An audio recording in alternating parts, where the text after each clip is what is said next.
and these are springs that are attached to this thing in the middle, and then it's got this frame around the whole thing, right? So, you know, when you're holding it, the weight of this pushes down on this string, so it shows the force coming from the bottom, because the weight of this pushes it down. Like if you were to take this thing and then push it to that direction, the weight of this thing is going to push it against this spring, and so it'll register a force coming from this direction. Whatever the spring is, that's where the force is coming from, wherever the spring is triggered. You know, if you push it up really fast, the spring gets triggered, so it knows that there's an upwards force.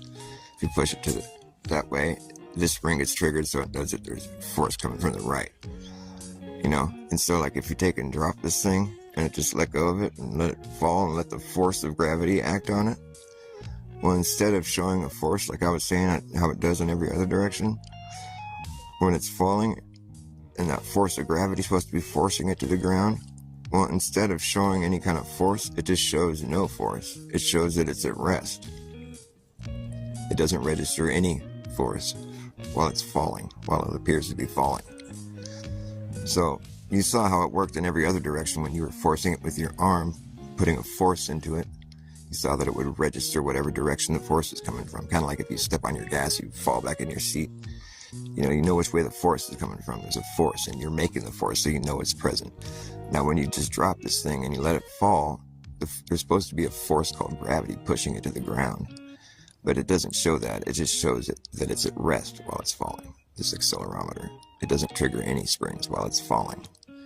And so you're like, oh, well, there's no force, actually. It's registering no force. So there's nothing pushing it down. In fact, it shows that it's at rest until it hits the ground.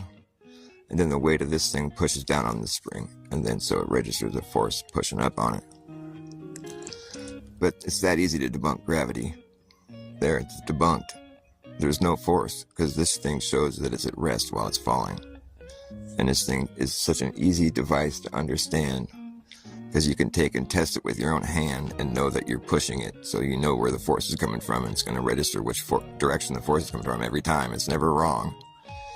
So you can test the device with your own hand and physically see with your eyes how it's working and why it's working.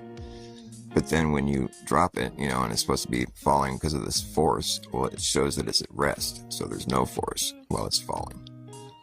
And once it hits the ground, the weight of this pushes down on the spring, so then it shows an upwards force. So that's how that thing works, in case anybody was wondering how an accelerometer works, or in case anybody was wondering if gravity is real. It isn't.